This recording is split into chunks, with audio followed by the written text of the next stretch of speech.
as the assassin aimed at his target. Suddenly, a beautiful woman passed right through his line of fire. As a professional, he quickly readjusted the rifle scope and refocused on the target. But an odd sense of unease made him glance back at the woman. He knew distractions like this could be fatal. He took a deep breath and checked his watch. His heart rate was steady at 65, perfect condition. With confidence, he tightened his grip on the trigger, aiming with full concentration. He had never missed before, but the moment the bullet was fired, something shocking happened.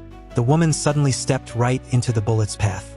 The assassin prepared for a second shot, but the curtains were drawn shut. The target vanished and the mission failed. Wasting no time, he dismantled the rifle, packed his gear into a bag, and disappeared into the shadows. Out on the street, he hailed a taxi straight to the airport. Before entering, he tossed his last weapon into a trash bin. Just as he was about to board the plane, his phone rang.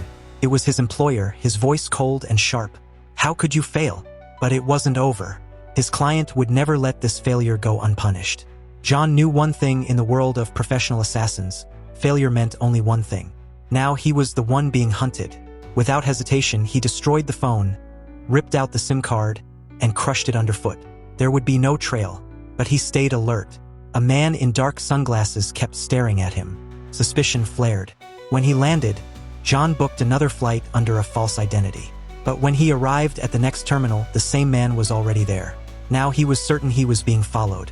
He canceled the flight, booked another for the next morning, and hid in a hotel. The next day, he boarded a different flight and finally reached his safe house.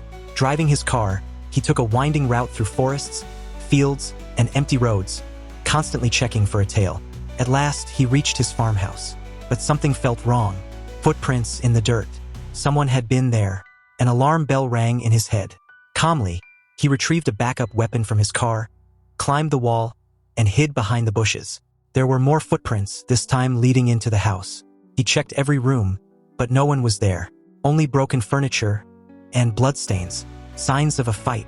Panicking, he called his wife. Her voice was weak. "I'm at the hospital.